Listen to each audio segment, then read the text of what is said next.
우리가 특별히 다윗을 공부하는 이유는 하나님께서 마지막 세대 다윗의 세대를 일으키겠다고 계속 하나님께서 예언적인 말씀을 우리에게 들려주시기 때문이죠. 그래서 하나님은 마지막 세대 다윗을 그리워하고 있는 것입니다. 그래서 다윗에게 붙여진 영광스러운 칭호가 있죠. 그 어떤 위인들에게 성경 2930명의 사람 가운데 단 한 사람에게 줬던 놀라운 이름, 내 마음에 합한 사람이다. He's a man after my own heart. 내 마음을 아는 자다. 저 사람은 내 마음을 쫓아오는 자다. 그래서 하나님의 마음에 합한 사람. 그런데 하나님께서 이 다윗을 특별히 연단하고 훈련하실 때 특별히 5곳의 장소가 매우 의미 있다고 제가 말씀드렸습니다.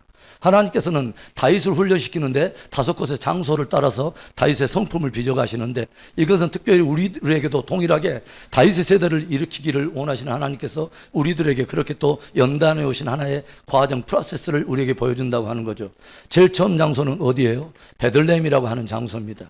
다윗이 무명 시절에 다만 아버지의 신분을 받았고 광야 아무도 보지 않은 곳에서 양떼를 지키며 충성을 다했던, 지극히 작아 보이는 일, 아무도 알아보지 않은 일, 일상 속에 그 누구도 찾아오지 않는 곳에서 하나님과 독대하면서 진정한 충성이 무엇인가를 하나님 앞에 평가받던 바로 그때, 진정한 충성을 하나님 앞에 시험대에 올라가서 저울질을 당하던 바로 그때 하나님은 아무도 보지 않는 이 다윗을 주목하고 계셨다고 하는 거죠. 놀라운 것입니다.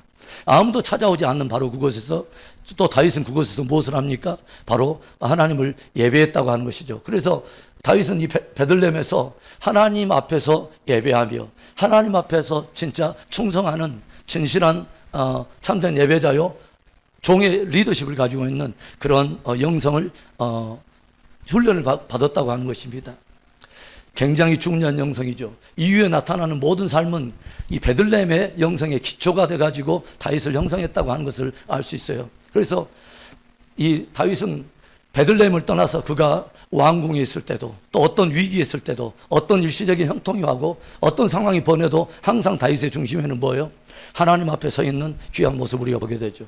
여기에서 베들레헴에서 그런 영성을 훈련받고, 그 다음에 어디로 들어갑니까? 기브아라고 하는 곳에 가죠. 기브아는 사울의 왕궁이 있는 것입니다. 그래서 베들레헴에 있을 때 아무도 몰랐던 무명 시절에 하나님 앞에 충성했더니 하나님께서 사무엘을 보내갖고 기름을 부으지 않습니까? 그런데 기름 부음 받은 이 다윗에게 진짜 다윗됨을 드러내는 엄청난 하나의 사건이 있었죠. 온 나라를 구출해내는 어마어마한 사건. 소년이었지만 어마어마한 그 민족의 어떤 영웅으로서 도약하는 놀라운 사건이 있는데, 바로 골리앗과의 그 한판 전쟁이죠. 골리앗과 싸우는데 그동안 훈련도 많이 왔고 많은 무장도 하고 값진 어떤 그 질이 뛰어난 많은 병기를 무장하고 있었던 사람들도 참으로 무장이 무색하고 그동안 훈련의 기간이 무색할 정도로 골리앗의 용모와 신장과 칼과 단창에 놀려가지고 다 어디로 들어가 버리냐면 엘라 골짜기에 숨어 있다고 하는 것이죠. 그런데 이때 다윗이 나옵니다. 무엇 때문에 나오냐면 여호와의 이름 때문에 나옵니다. 진정 성도는 여호와의 이름을 가지고 싸워야 되고, 여호와 이름을 위한 의분이 있어야 되고, 여호와 이름으로 말미암은 그러한 힘으로 싸워야 할 줄로 믿습니다. 그래서 바로 그곳에서 골리앗과의 한판의 어떤 그 싸움을 싸우게 되는데, 이 일로 인해서 다윗은 많은 사람들에게 민족적인 영웅이 되죠. 그래서 베들레헴에서는 이제는 맛볼 수 없는 사람들, 베들레헴에서는 도저히 베들레헴에 찾아올 수도 없는 어마어마한 사람들, 그 사람들도 나를 찾지 않고 나도 그런 사람들 만날 수 없는 어마한 곳으로 인도해 가는데, 기브아 왕궁으로 들어가요. 여기서 누가 있습니까?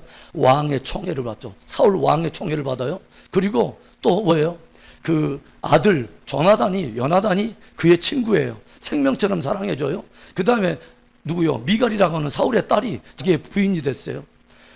이락 그 대도약을 이룬 거죠. 그리고 이제는 아줌마 부대가 생겼어요. 그래가지고 다시 거기에서 승리를 거두고 나서 기브아 성으로 들어갈 때, 사울이 죽인 자는 천천히요, 다윗은 만만이로다 막 하면서 음악도 틀면서 막 이렇게 막 나오려고 그러는데, 이때 그냥 오빠 부들이 일어났고, 베들레헴에서는 그렇게 고동한 곳에서 있었는데 기브아에서 무엇을 시험 받습니까? 일시적인 형통이 나게 주어질 때, 많은 사람들의 이제는 두각이 드러날 때, 이제는 많은 부도 따르고 나에게 명예도 따르고 주변에 노는 물이 달랐을 때, 그곳에서 내가 입는 옷이 달라지고 계급장이 달라지고 그랬을 때도, 그때도 역시 베들레헴과 같이 동일하게 예배할 것이냐, 그때도 동일하게 충성할 것이냐 하는 것을 하나님이 감해 보신다고 하는 거죠. 일시적 형통 속에 다윗이 변하지 않을 것인가 하는 것을 하나님이 시험해 보신다고 하는 거죠.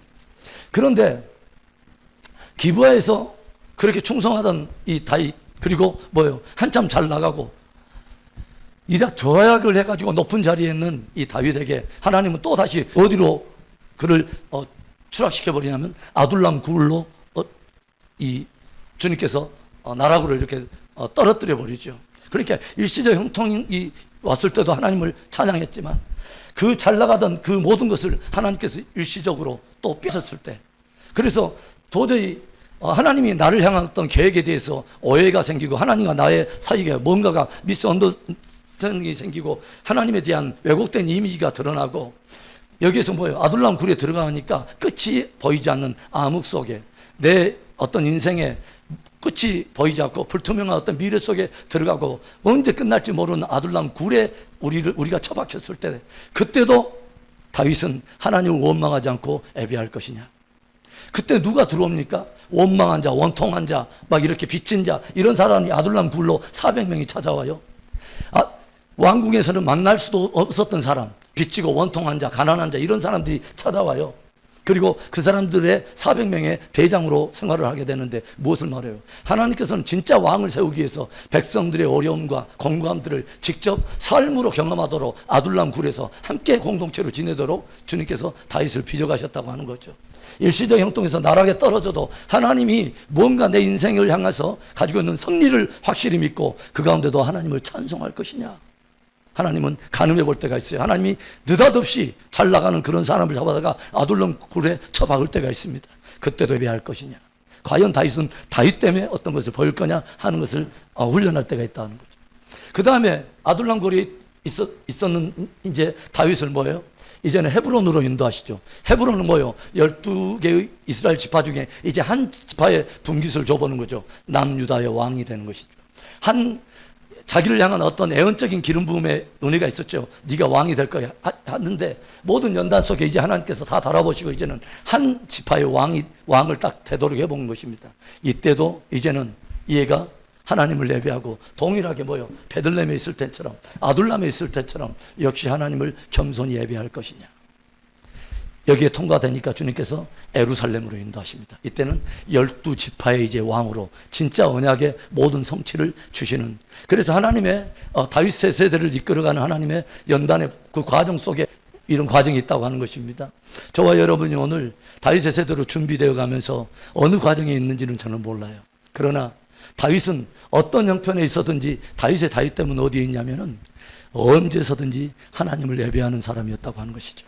언제서든지 하나님 앞에 충성됐다고 하는 것이죠. 이것이 사울과 다윗이 다른 것입니다. 사울에게도 사울에게도 절처음에 겸손할 때가 있었어요. 성령에 충만할 때가 있었어요. 그를 왕 삼을 때 그가 행구 사이에 숨었다고 그랬어요. 지극히 자기를 낮춰서 나는 이스라엘 12지파 중에 가장 작은 지파의 작은 집안의 사람이 아닙니까 하고 자기를 낮출 때가 있었어요. 사무엘 선지자를 깊이 예우할 때가 있었고요. 굉장히 겸손할 때가 있었어요. 그리고 성령의 충만함을 가지고 대적들과 암몬 족속과 싸울 때도 있었습니다. 그런데 기브아 왕궁에 딱 들어가더니 거기서부터 그 다음 진전이 없습니다. 사울은 광야가 없습니다. 광야가 없으니까 왕의 영성이 빚어지지 않습니다. 광야가 있었기 때문에 다윗은 백성들의 아픔을 알았고요. 광야를 도망다니면서 이스라엘의 자기가 다스릴 영토에 먼 땅을 직접 밟으면서 자기가 그 지를 습득하는 그 은혜들 경험했고요. 그러니까 하나님께서 오늘 저와 여러분 가운데 고난이라고 하는 어떤 것을 포장해가지고 들려주실 때에, 직접 밟게 하실 때, 직접 체득하게 하실 때는 하나님께서 분명히 여러분에게 무언가 커다란 꿈을 위해서 여러분을 빚어가시는 은혜의 섭리가 있는 줄을 믿을 수 있기를 바랍니다. 굉장히 좋은 거예요. 이건 좋은 것입니다. 그 고난은요, 실제이기 때문에, 말 그대로 리얼리티이기 때문에 실제로 당하는 그 시간에는 정말 곤욕스러워요. 이런 시간 빨리빨리 지나가고 싶고 이런 시간 빨리 뛰어넘고 싶어요. 그런데 이 시간에서 야무지게 훈련 받지 않으면 진짜 왕의 영성이 안 빚어져요. 왜 제가 지금 왕의 이야기를 왕왕하냐면, 마지막 세대 주님께서 우리를 왕 같은 제사장으로 삼으시기를 원하시기 때문이에요. 할렐루야. 그래서 오늘은 우리가 어떤 이야기를 이제 하기를 원하냐면요. 드디어 사무엘상 21장에서는 이 다윗이 까닭 모를 어떤 고난 속에 들어가면서 다윗의 곤욕스러운 실수의 장면, 실패의 장면이 그대로 드러나는 것이요. 우리가 성경을 보면 참 하나님이 얄궂죠. 참 얄미울 때가 있어요. 조금 믿음의 조상하면 아브라함 하면 조금 그 정도 수치는 좀 가려주시지. 애굽에 가가지고 자기 부인을 사라를 누이라고 해가지고 거기서 하여간 그 온통 그 하여간 믿는 사람으로서 창피스러운 모습을 다 드러내고 속으로 막 그랬어요. 내가 믿음의 조상 맞아? 많은 사람들이 이분이 믿음의 조상이야? 이런 분들이 있어서 노아 그 첫 번째 이 첫 세상에서 구원받은 노아 정도 되면은 그거 좀 가려주면 되지. 술 먹고 벌거벗었더라. 막 이런 것을 주님께서는 까발려서 막 많은 사람이 다 보고 굉장히 막 참 얄미울 때가 있어요. 오늘 다윗의 그런 모습이 아브라함과 다윗의 자손 예수 그리스도의 세계라. 그러면 내 마음에 합한 자 정도 되면 하나님께서 그 정도는 가려주셔야 되는데 다윗의 수치를 아주 믿음의 밑바닥을 다 보게 해버리셔요. 다윗의 나름 믿음이 있다고 생각했던 하나님의 마음을 쫓아간다고 했던 광야 예배자였던 다윗에게 아주 곤욕스러운 수치의 장면을 다 드러내버려요. 왜 그런지 아세요? 자기의 공로로 그런 자리에 있지 않았던 것을 다시 한번 하나님은 끊임없이 새겨주고 저와 여러분에게는 끊임없이 하나님의 자비가 필요하다는 것을 가르쳐주기 위한 은혜의 일인 것입니다. 할렐루야. 오늘 다윗이요 놀라운 것입니다. 놀라운 거예요. 오늘 다윗에게서 우리는 아주 보배로운 영성을 배우게 될 거예요. 그건 뭐냐면 나의 실수보다 하나님의 자비는 크다. 이것을 배우게 될 거예요. 우리의 실수보다 하나님의 자비는 크다. 할렐루야. 그래서 오늘 우리가 바라보게 되는데 이제 다윗이 어디로 들어가냐면 사울이 계속 이제 악신이 들려가지고 다윗을 추적하니까 3,000명의 군사를 풀었는데 이게 보통 일입니까? 제가 저번에 말했듯이 우리 1970년대 막 유신 정권 때 안기부 떠가지고 블랙리스트 올라가고 남산에 끌려다닐 때 제가 끌려간 것은 아닙니다. 저는 동산으로만 끌려갔습니다. 그래서 남산으로 막 이렇게 끌려다면서 막 이렇게 뭐 좀 당할 때 어떤 분이 국가의 블랙리스트에 올라가지고 안기부에 의해서 막 쫓김을 당하는데 그분이 막 그런 말 하더라니까요. 저녁에 이렇게 조용히 기도원에서 숨어 있는데 화장실 보는데 누가 노크 소리만 해도 아니면 누가 바스락 이렇게 나뭇잎 소리만 나도 속이 콩알만 했고 얼마나 긴장이 돼요. 왜 생각해 보세요. 온 나라가 한 사람을 잡으러 다녀요. 왕에게 찍혀갖고 한 사람을 쫓아다니는데 여러분 이 다윗의 심정 여러분 이해되세요? 이 밥맛이 없어갖고 밥이 안 넘어갔을 것 같아요. 그런데 어디로 이제 들어가냐면 아히멜렉이라고 하는 그 제사장을 찾아가는 이야기가 오늘 나와요. 그래서 아히멜렉에게 딱 찾아가지고 뭐냐면 오늘 우리의 신앙에서 가장 큰 적을 만나게 돼요. 그게 뭔지 아세요? 두려움입니다. 두려움이 임하게 되면요 하나님이 크게 보이질 않아요. 두려움이라고 하는 단어는 두 마음과 관계가 있습니다. 한 마음이었던 것이 나눠지는 것이 두려움입니다. 그러니까 무엇을 말하냐면 한 믿음의 주요 온전케 하신 주님을 바라보던 우리의 시선에 우리의 마음에 시선이 두 개의 대상이 갑자기 보이기 시작해요. 우리가 주님을 바라보던 우리의 눈이 다가오는 풍랑을 바라보기 시작하니까 베드로에게 두려움이 임한 것입니다. 이런 것이 이제 두려움인데 다윗에게 두려움이 갑자기 찾아왔어요.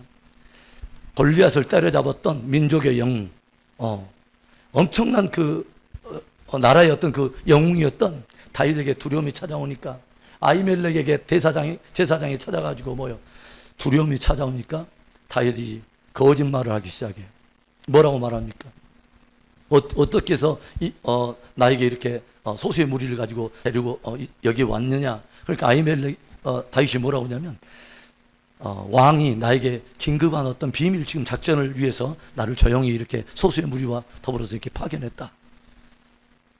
그리고 나서 배가 고프니까 제사장들만 먹게 될 진설병을 얻어먹고 나오는데 거기에 누가 기다리고 있냐면 자기가 비밀 첩보원이 돼가지고 지금 숨어 들어가고 지금 왔다고 그랬는데 진짜 사울이 보낸 비밀 첩보원 한 사람이 거기에 기다리고 있어요. 누구냐면 에돔 사람 도액이라고 하는 사람이 기다리고 있습니다. 참으로 이게 묘한 거죠. 나중에 에돔 사람에 대한 이야기 조금 할게요. 그런데 거기에서 진설병도 얻어먹고 아히멜렉에게 거짓말을 해가지고 떡도 얻어먹고 하여간 나왔어요. 나오면서 뭐라고 하는지 아세요? 두려워가지고 혹시 칼이나 창 가진 거 있냐고 아히멜렉에게 물어봐요. 그러니까 아히멜렉이 재밌는 말을 합니다. 뭐라고 말하냐면 네가 엘라 골짜기에서 죽였던 골리앗의 칼이 여기 있어 라고 말해요. 그러니까 다윗이 그만한 무기가 어디 있겠습니까? 주세요 하고 다윗이 자기가 죽인 골리앗의 칼을 가지고 나오는 아주 진귀한 장면이 나온다고 하는 거죠. 두려움이 엄습하니까요, 영성이 흔들리고, 예전은 칼과 단창으로 네가 나오지만 나는 만군의 주 여호와의 이름으로 나간다면서 물맷돌이면 넉넉했던 다윗의 영성이 흔들리기 시작합니다. 여호와의 이름이 보이지 않습니다. 두려움이 임하니까 뭔만 보이냐면 이제는 칼과 단창으로 나도 무장해야겠다는 것입니다. 이하전에 칼과 단창으로, 그리고 사울이 자기 갑옷을 벗겨주고 칼과 창을 줬는데도 그때는 아닙니다, 이것은 아닙니다, 다른 사람의 경건으로 내가 싸울 수 없습니다, 다른 사람의 경건은 내 믿음이 아닌 것입니다 말하고 자기가 평상시에 돌렸던 물맷돌 5개를 가지고 넉넉합니다, 주의 이름으로 내가 이것을 가지고 늘 싸워봤기 때문에, 일상의 경건의 싸움을 내가 싸워봤기 때문에 광야의 그 싸움을 나오면 싸울 겁니다. 여호와께 속한 바로 그 싸움, 여호와 이름으로 내가 싸워갈 겁니다 하고 넉넉했던 다윗이 이게는 뭐냐면 자기가 죽였던 그 골리앗의 칼을 스스로 찾아요. 그리고 이만한 칼이 어디 있겠습니까? 우리의 믿음이 사라질 때 주의 이름과 주님의 능력이 서서히 우리의 눈에 보이지 않고 뭐요? 나도 칼과 단창으로 무장해야 되고 나도 용모와 신장을 키워가지고 어떤 일을 해보려고 하는, 주의 어떤 그 영적 싸움을 하려고 하는 우리 안에 그런 연약함들이 있게 된다 이 말입니다.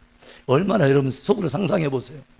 골리앗 그 거장을 지켜주지도 못하고 물맷돌 몇 개도 막아내지 못한 골리앗의 칼을 오히려 다윗이 좀 달라 해가지고 다윗이 그 골리앗의 칼을 가지고 나와요. 예전에는 그 칼 줘도 안 받고 내가 물맷돌이면 충분하다 했던 이 다윗이 그 칼을 일부러 찾고 그 칼을 차고 나오는 다윗의 연약한 모습, 부끄러운 모습을 우리가 보게 된다고 하는 것입니다.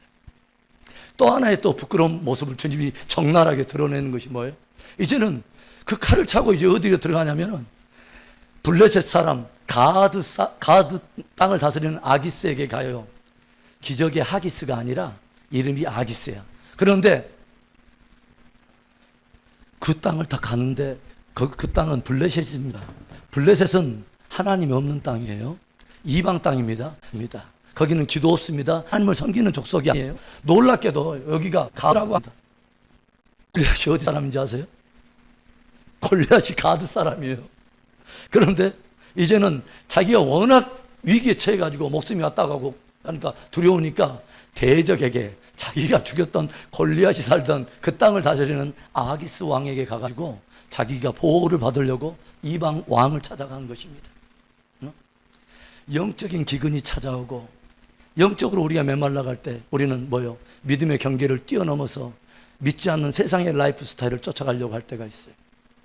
뭐요? 기근이 오니까 모압을 찾아가지 않습니까? 엘리멜렉이. 그래서 아들들과 이렇게 자기 부인과 함께 모압 땅을 찾아가지 않습니까? 아브라함이 기근 만나니까 애굽으로 넘어가지 않습니까? 지금 뭐요? 다윗이 어떤 그 영성의 기근이 찾아오니까 어디로 들어가냐면은 블레셋을 찾아와요. 그리고 나 좀 도와달라고, 나를 좀 숨겨달라고, 아기스 왕 밑에서, 하나님 없는 백성 밑에서 내가 숨기움을 받으려고 그들의 삶을 쫓아가고 그 안에서 내가 평안을 얻으려고 넘어간다. 그래가지고 나중에 보니까 자기는 조용히 있다 나오려고 그랬죠. 누가 나 모를 거다 하고 조용히 들어가려고 했는데 거기에도 알잖아요. 왜 그러냐면 이합전에 자기들의 군대의 적장, 대장 골리앗을 때려 죽였는데 신하들이 모르가 있어요. 아무리 변장을 해도 다윗을 금방 알죠. 그렇게 왕에게 말하죠. 왕이요, 이 사람이 지금 누군지는 아시고 지금 받아들이려고 그러세요? 누군데? 그 아줌마 부대들이 사울이 죽인 자는 천천히요, 다윗이 죽인 자는 만만이라 했던 바로 그 다윗 아닙니까? 그러니까 그때부터 갑자기 다윗이 익명으로 살라다가 자기의 정체가 뽀록 나니까 갑자기 뭐 미친 체 하면서 침을 막 질질질 흘리면서 문짝을 막 그적그적 하면서 광란의 밤을 막 지내면서 이러면서 또 그렇게 미친 사람 흉내를 내지 않습니까? 우리가 영성이 떨어지면요, 세상 사람들 가운데서 내가 그리스도인이라고 하는 정체성을 부끄러워할 때가 있고요, 그 가운데 내가 믿음을 드러내기를 굉장히 두려워할 때가 있다고 하는 것이죠. 그러니까 우리는 이 두 개의 사건을 통해서 무엇을 보냐면 다윗의 굉장히 곤욕스러운 부끄러운 모습을 봐요. 아주 수치스러운 것, 다른 사람에게 드러내고 싶지 않은, 어떻게 보면 다윗이 하나님의 마음에 합한 사람, 과거에 골리앗을 때려 죽였던 그 용장이라고 말할 수 있나 이 사람이? 라고 말할 정도로 다윗의 밑바닥을 우리가 보게 되고, 스스로도 다윗도 내 밑바닥을 보게 된 거죠. 다윗이 자기 밑바닥을 보게 된 거예요. 그런데 우리는 거기에서 우리가 무엇을 보게 되냐면요, 다윗만의 아주 독보적인 영성 하나를 우리가 배우게 되는데, 그것을 하기 전에 아까 아침에 이 이야기 잠깐 하고 우리가 오늘 좀 짧게 마무리할게요. 이 아히멜렉 제사장 찾아갔을 때 아까 아침에 누가 기다리고 있었냐면 에돔 사람 도액이 기다리고 있습니다. 에돔 사람 도액이라고 하는 사람이 기다리고 있어요. 성경을 보면 아주 질긴 악연이 하나 있습니다. 그게 뭐냐면 야곱과 에서의 그 악연 말이죠. 한 형제예요. 한 태 속에서 났습니다. 그럼에도 불구하고 나중에 운명이 갈려버린 엄청난 그 서로 다른 그 두 운명을 가졌었던 야곱과 에서의 그 운명 말이죠. 그런데 뭐냐면 제일 먼저 구원받은 이스라엘 백성들이 출애굽해가지고 광야에 나왔을 때 그들을 구원받은 이스라엘 백성들의 제일 먼저 대적으로 나타났던 사람들이 있죠. 누구죠? 아말렉들이 나타나죠. 아말렉 군대들. 이 아말렉과의 그 질긴 인연. 그런데 이 아말렉과의 싸움을 보면서 주님께서 뭐라고 하냐면 이 아말렉을 나 여호와가 천하에서 그 이름을 멸하리라. 나 여호와가 아말렉과 대대에 내가 싸우리라. 그러니까 아말렉은 누구의 대적이냐면 여호와 하나님의 대적입니다. 그렇죠? 왜 하나님이 이들을 굉장히 싫어하냐면 이 아말렉은 나중에 그러니까 이 사울 왕한테도 그러죠. 아말렉을 진멸하라. 그런데 사울이 아말렉 진멸하기를 굉장히 싫어해요. 그러니까 그 일로도 하나님이 다윗을 피하지 않습니까? 그러니까 우리에게는 하나님이 싫어하는 것을 함께 싫어하고 하나님이 아끼는 것을 함께 아끼고 하나님이 보배롭게 여기는 것을 함께 보배롭게 여기는 귀한 가치관이 있기를 바랍니다. 그게 신앙생활 잘하는 거예요. 하나님은 싫어하는데 나는 즐거워해. 하나님은 아끼는데 나는 그거 굉장히 하찮게 생각해. 나는 아끼는데 하나님은 그것을 별로 귀하게 생각하지 않는 것을 나는 귀하게 생각해. 이러면 별로 이렇게 그 좋은 동행이 아닌 것이죠. 그래서 이 아말렉의 출처가 어디서부터 시작되냐면 창세기 36장에 보니까 36장 12절에 뭐예요? 에돔의 아들 중에 엘리바스의 첩 딥나에게서 누가 나오냐면 아말렉이 나와요. 그러니까 누구의 후예냐면 아말렉은 에돔의 후예인 거죠. 그러니까 에돔 사람의 이 후예의 영성은 뭐냐면 처음에는 진짜 장자권 아주 좋은 것을 가졌다가 아우에게 뺏긴 이후로는 그들은 뭐예요? 회개해서 돌아올 생각은 하지 않고 끝까지 뭐예요? 이 이스라엘, 그러니까 동생 족속, 야곱의 족속을 끊임없이 가가지고 영적인 성숙을 가로막는다거나 어떤 영적 전진을 가로막는다거나 하나님의 거룩한 어떤 뜻을 이루는데 끊임없이 거여가는 세력이 아말렉의 후예들이라고 말할 수 있죠. 그러니까 출애굽한 이스라엘 백성들을 제일 먼저 나타난 족속이 아말렉 족속이에요. 에돔 족속. 그 다음에 또 어디입니까? 사울, 이스라엘의 초대 왕입니다. 이스라엘이라고 한 나라가 진짜 왕정이 시작되면서 초대 왕이 딱 시작되는데 누가 가로막고 있냐면 아말렉이 또 딱 가로막고 있어요.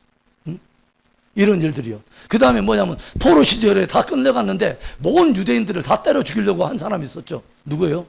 물 먹는 하마 말고 아각 사람 함무다다의 아들 하만이라고 하는 사람이 누구예요? 아각 사람 함무다다. 아각 사람은 함무다다의 아들. 이 아각은 누구냐면 아말렉의 왕을 아각이라고 하는 것입니다. 그러니까 이 아말렉과의 질기는 인연, 그리고 나중에 보면은 예수님께서 이 땅 가운데 오실 때 예수님을 태어났을 때 2살 아래의 모든 아이들을 다 죽이라고 명령을 내렸던 사람 있죠. 누구죠? 헤롯 왕. 헤롯은 이두메 사람입니까? 이두메 사람이에요. 원래 로마 출신이 아니에요.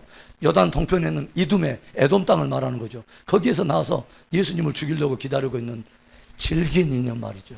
이 질긴 인연을 가지고 있어요. 그래서 이것은 제가 참조로 지금 이야기하는 것입니다. 그런데 이제 제가 아까 아침에 이제 이야기했던 그 마지막 결론으로 제가 넘어가 볼게요.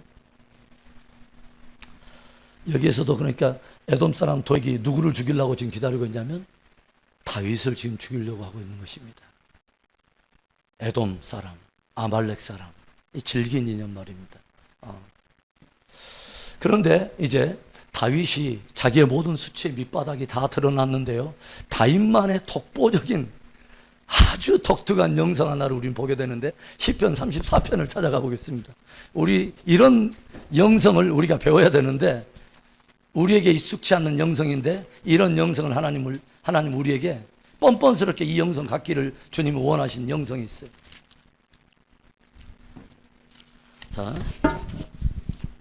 시편 34편 그 위에 부제가 뭐라고 기록이 되어 있냐면 다윗이 아비멜렉 앞에서 미친 채 하다가 쫓겨나서 지은 시. 아비멜렉은 뭐냐면 블레셋의 왕 위의 그 호칭을 말하는 거죠. 그러니까 세종대왕 하면 대왕이라고 하는 그 직위, 이게 아비멜렉인 거고 실제 왕의 이름은 아기스인 것입니다. 그래서 다윗이 아비멜렉 앞에서 미친 채 하다가 쫓겨나서 지은 시예요. 그러니까 자기의 밑바닥과 수치를 다 드러냈고 하여간 앞에서 미친 채 하다가 그래갖고 골리앗서 칼 차고 가가지고 미친 채 하여간 믿는 사람으로서 하나님을 마음에 합한 자로서 이빠이 좋은 칭호를 다 가지고 있으면서도 그에 걸맞지 않는 모든 밑바닥의 수치를 다 경험하고 나서 그러고 나서 이 시를 지었다는 거예요. 여러분 얼마나 가관인지 보세요. 1절부터 3절 내가 여호와를 항상 송축하며 내 입술로 주를 항상 찬양하리이다. 내 영혼이 여호와를 자랑하리니 공고한 자들이 이를 듣고 기뻐하리로다. 나와 함께 여호와를 강대하시다며 함께 그의 이름을 높이세. 여러분 나의 엄청난 좌절과 나도 참으로 그 용서가 잘 되지 않는 그 곤욕스러운 그런 상황을 거친 후에 나의 실수와 실패를 지는 후에 이런 찬양을 여러분 들을 수 있겠습니까? 여호와를 송축하세요. 하나님 영광 받으시옵소서. 내 영혼이 여호와를 자랑하니 공고한 자들이 이를 듣고 기뻐하리로다. 나와 함께 여호와를 강대하시다며 함께 그의 이름을 높이세요. 놀라운 것이죠. 다윗은 우리에게 이 영성을 도전해요. 실패와 실수 이후에도 우리가 하나님 앞에 나아갈 수 있는 존귀한 근거가 있다. 흔들리지 않는 근거가 있다. 우리의 실수보다 하나님의 자비가 크다고 하는 것이다. 이것을 다윗은 우리에게 말하는 것입니다. 할렐루야. 그러니까 성경은 우리에게 넘어지지 않는 사람이 의인이 아니라고 말해요. 마음이 합한 사람이라고 해서 안 넘어지는 것이 아니라고 주님은 말하는 것입니다. 얼마든지 넘어질 수 있어. 연약함 때문에 넘어지고 어떻게 보면 두려움 때문에 사로잡혀가지고 원래 의도는 그렇지 않은데 의도적으로 내가 하나님을 바여간 것은 아닌데 두려움이 우리가 참모할 때 나도 모르게 거짓에 넘어지고 어떨 때 나도 모르게 이상한 행동하게 되고 내 가지고 있는 믿음을 오히려 숨기고 싶고 갈릴리 사람이지. 아닌데 비자가 딱 와가지고 나를 절대로 주님 배반하지 않습니다 했는데 베드로에게 와가지고 베드로 딱 해가지고 갑자기 여자들이 와가지고 뭐냐면 당신 나사렛 예수를 쫓는 사람이죠. 3번이나 주님 부인하지 않습니까? 그런데 주님이 뭐요? 주님이 그 사람 너는 이제 나랑 이제 끝이야. 나 너 안 볼 거야 라고 말하지 않았다는 거죠. 주님 우리의 연약함 때문에 일어난 실수를 주님이 아신다고 하는 거죠. 연약함 때문에 그런 일이 있을 수밖에 없었다고 하는 아는데 그 이유가 문제라는 것이죠. 그 이후에 실수했어요. 실패했어요. 그런데 넘어졌어요. 미끄러졌어요. 그런데 다윗에게는 이것이 있었다는 거예요. 그 실패 속에서도 다시 일어나서 하나님 앞에 찬양하며 나아간다는 거죠. 놀라운 거죠. 왜? 다윗 안에는요 한 번도 그 정체성이 흔들려 본 적이 없어요. 내가 실수하고 넘어지고 상황이 깨지고 막 이래도 다윗 안에는 뭐 하나가 흔들리지 않냐면 나는 하나님의 사랑받는 자요 하나님을 사랑하는 자입니다. 이 정체성이 흔들려 본 적이 없어요. 여러분 저는 오늘 이 밤에 여러분들이 가장 복되다고 생각해요. 다윗을 통해서 이 영성을 배운다는 것은 대단한 축복입니다. 하나님은 우리가 넘어지지 않았다고 의인이라고 말하지 않아요. 의인은 7번 넘어지나 일어서느니라. 할렐루야. 무엇으로 일어나느냐? 하나님의 품성을 의지해서. 나에게는 이제는 하나님 내 밑바닥은 이런 겁니다. 주님 그렇군요. 나로서는 안 되는군요. 나는 하나님의 자비 없이는 절대로 안 되는군요. 내가 지금까지 일말에 나의 공로로 세웠던 것도 내가 한 것이 아니거든요. 하나님만이 하나님의 자비의 손길만이 나를 붙들어 줄 때 그것이 가능한 거거든요. 주님 그렇군요. 다윗의 골리앗의 칼이 나를 지켜주는 것이 아니군요. 아기스가 짓던 왕위가 나를 지켜주는 것이 아니군요. 나의 요새, 나의 산성, 나의 방패, 여호와 하나님이 나의 방패라, 나의 노래시라. 할렐루야. 그렇군요. 내가 하나님께 의지했을 때, 하나님 안에 있을 때가 가장 견고한 거군요. 하나님 라고 그것을 가르치기 위해서 하나님은 때때로 우리에게 곤욕스러운, 나도 인정하기 싫은 진짜 곤욕스러운 상황에 처박을 때가 있어요. 그때 우리는 뭐예요? 하나님 깨졌어요, 이제는 나도 나이 돼서 아니에요. 바로 그때 넘어져 버리면 안 된다는 거죠. 그때 바로 무엇을 깨달아야 되냐? 너의 실수보다 훨씬 큰 나의 자비의 보좌에 나오라는 거죠. 때를 따라 긍휼을 함을 얻기 위해서 은혜의 보좌에, 그래서 은혜의 보좌인 거예요. 은혜의 보좌 앞에 담대히 나아갈지니라. 할렐루야. 얼마나 귀한 복음인지 몰라요. 넘어질 수 있어요. 그러나 우리는 다시 한번 뭘로 일어날 수 있냐면 다윗처럼 오늘 뭐예요? 하나님을 찬양하며 나갈 수 있어요. 하나님을 찬양하면서 나아가야 돼요. 기도하면서 나아가야 돼요. 주님의 품성을 선포하면서 나아가야 돼요. 내 실수에 집중하지 말고 그분의 위대하심, 내 실수보다 훨씬 자비하신 그분의 품성에, 그 품 안에 우리가 달려가야 돼요. 할렐루야. 그래서 보세요. 찬양하던 이 다윗이 그 이름을 높이세 광대하되, 다른 사람들이, 사단은 우리에게 참수하겠죠. 뻔뻔스러운 녀석. 그 찬양을 하나님 받을 것 같아? 달리, 야, 골리앗을 칼 가지고 네가 나가지고 얼마 하나님 우리 얼굴에 먹칠해서 네가 안 믿는 사람들한테 가가지고 아기스한테 가서 미친 체나 하고 있고 네 정체 드러날까봐 은근히 뒷공문에 빼고 있고 그래가지고 네가 하나님을 찬양한단 말이야? 사단은 참소예요. 다윗에게는 보배로운 영성이 있었어요. 그런데 다윗 안에는 떳떳한 거. 다윗은 오히려 뭐라냐? 그래, 내가 좀 그랬다. 그런데 사단, 네가 잊고 있는 게 있어. 나는 하나님의 사랑받는 자요, 나는 하나님을 사랑하는 자야. 그리고 중요한 것은 나의 실수와 나의 좌절, 내 존재의 어떠함보다 훨씬 크신 분이 하나님의 자비하심이고 그분이야. 그분이 나를 붙들고 있어. 나는 그분을 찬양할 수 있어. 할렐루야. 그리고 나서 이제 4절부터 뭐요? 계속 기도하는 내용이 나오잖아요. 4절, 내가 여호와께 간구하며 내게 응답하시고 내 모든 어디에서요? 두려움에서. 두려움, 제가 말했죠. 최고의 적은 뭐예요? 두려움.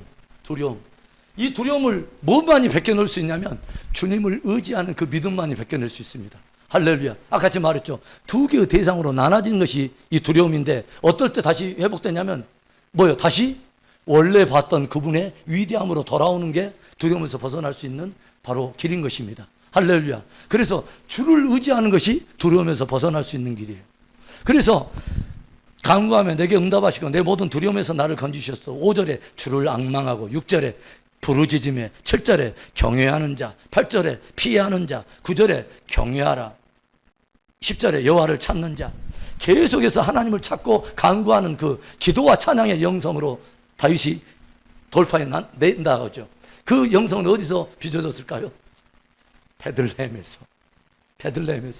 상황이 어떻게 됐든지 상관없이 오직 하나님 한 분 앞에서 하나님 앞에 예배했던 다윗의 영성, 놀라운 것입니다. 그 영성의 기초가 우리 안에 더욱더 견고해지는 은혜가 있기를 바랍니다.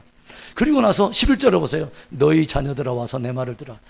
내 자녀들아, 나의 믿음의 뒤를 따라오는 너희의 믿음의 후손들아, 나의 말을 들어봐. 내가 아주 진귀한 법의 하나를 가르쳐 줄게.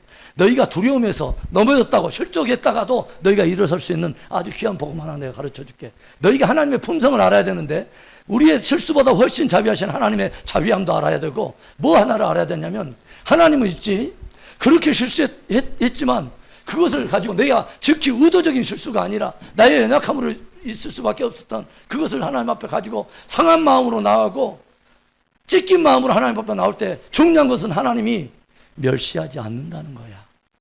그 마음을 받아주신다는 거야. 그 마음을 받아주시고 뭐요? 회복시켜준다고 하는 거. 이 놀라운 지혜. 그게 핵심이 18절이죠.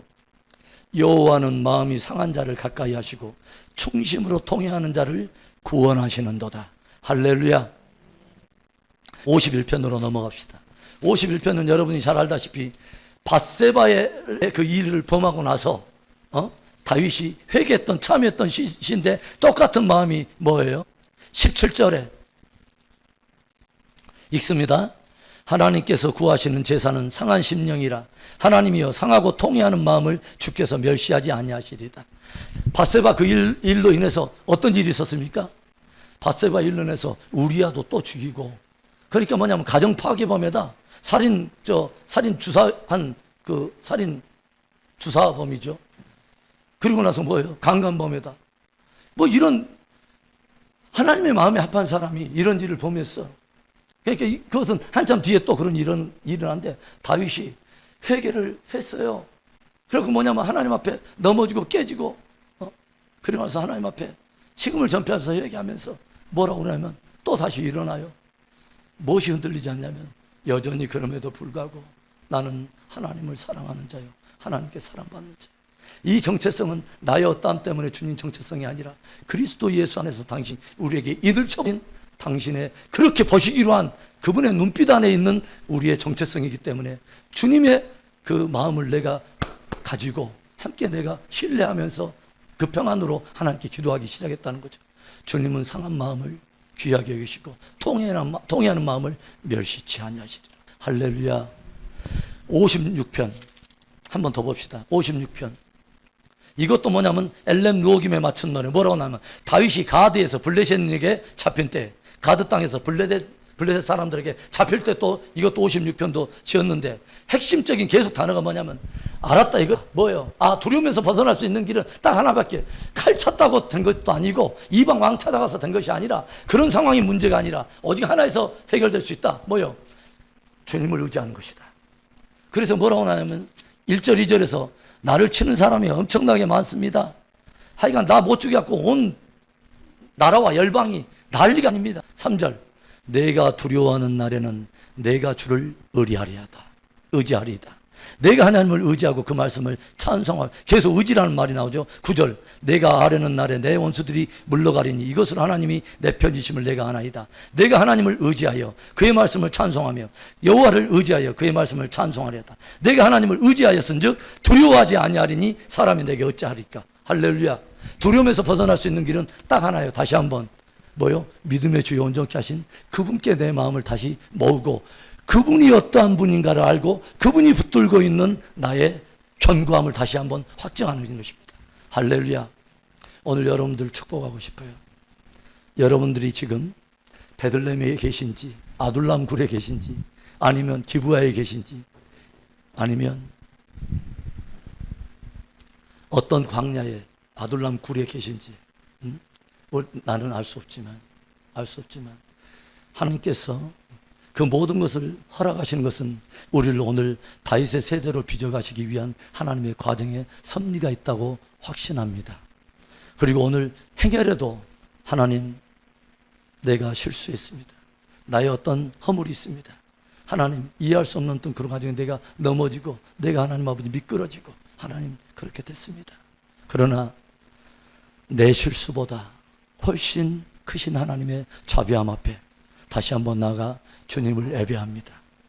하나님을 사랑하는 자로서, 하나님께 사랑받는 자로서 주를 찬송합니다. 주 여호와는 나의 방패시요 나의 요새시요 나의 산성이시니 내가 주를 의지합니다. 오늘 이 믿음 붙들고 승리하는 저와 여러분 될 수 있기를 바랍니다. 깊이 기억합시다. 깊이 기억합시다. 하나님은 나의 실수보다 크신 하나님.